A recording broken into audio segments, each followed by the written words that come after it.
வணக்கம். ஸோ நேற்று வந்து நியூஸ் வந்துச்சு, இப்படி சைனாவும் அமெரிக்காவும் வந்து ஒரு டீல் மேக் பண்ணியிருக்கிறோம்னா அது உண்மையாகவே நல்ல ஒரு டீல். என்னன்னு சொல்லி சொன்னால் 145 வீதத்திலிருந்து அமெரிக்கா சைனாவுக்கு வந்து 30 வீதத்துக்கு குறைச்சிருக்குது. அதே மாதிரி சைனா வந்து 125 வீதம் போட்டுட்டு இருந்த டரிஃபை வந்து இப்போ 10 வீதத்துக்கு கொண்டு வந்திருக்காங்க. ஸோ அது ஒரு உண்மையாகவே இப்போ இந்த ஸ்டாக் மார்க்கெட்டுக்கு இப்போ இருக்க இன்ஃப்ளேஷனுக்கு எல்லாம் வந்து அது ஒரு பெரிய ஒரு நியூஸ். என்னன்னு சொன்னால் அது அது அது வந்து மார்க்கெட்ஸை ஒரு வேர்ல்ட் குளோபலைசேஷனை வந்து ஒரு பிரச்சனைக்குரிய விஷயமா மாற்றக்கூடிய ஒரு இதை வந்து அவங்க சால்வ் பண்ணியிருக்காங்க, ரெண்டு பேரும் கதைச்சு ஒரு நெக்ஸ்ட் 90 டேஸுக்கு. ஸோ இது பெரிய நியூஸ்.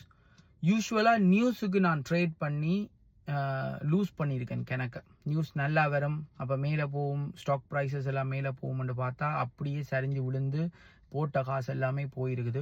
ஸோ யூஸ்வலாக நான் வந்து ட்ரேட் பண்ணுறதில்ல.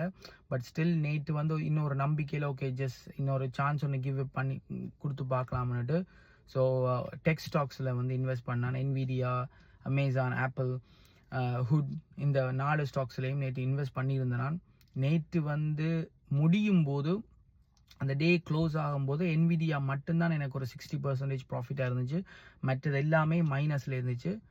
பட் லக்கிலி இன்றைக்கு இன்ஃப்ளேஷன் டேட்டா வேறு வர்றதுன்னு இருந்தது. ஸோ 8:30க்கு வந்தது.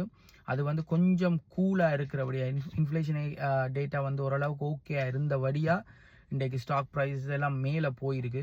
ஸோ அதில் என்விடியாவில் கிட்டத்தட்ட 145% வந்து ப்ராஃபிட். ஆப்பிள் வந்து நான் லூஸ் பண்ணிட்டேன், ஏர்லியாகவே செல் பண்ணிட்டேன், ஹோல்ட் பண்ணல. ஏன்னா அது மார்க்கெட் ஓப்பன் பண்ணோடனே கீழே போய் கொண்டு இருந்துச்சு. ஸோ என்விடியா வந்து 145%, அங்கால வந்து அமேசான், ஹுட் எல்லாமே வந்து கிட்டத்தட்ட 40-50%க்கு மேலே. ஸோ ஓவரால் வந்து நல்ல பெர்ஃபார்மன்ஸ் தான்.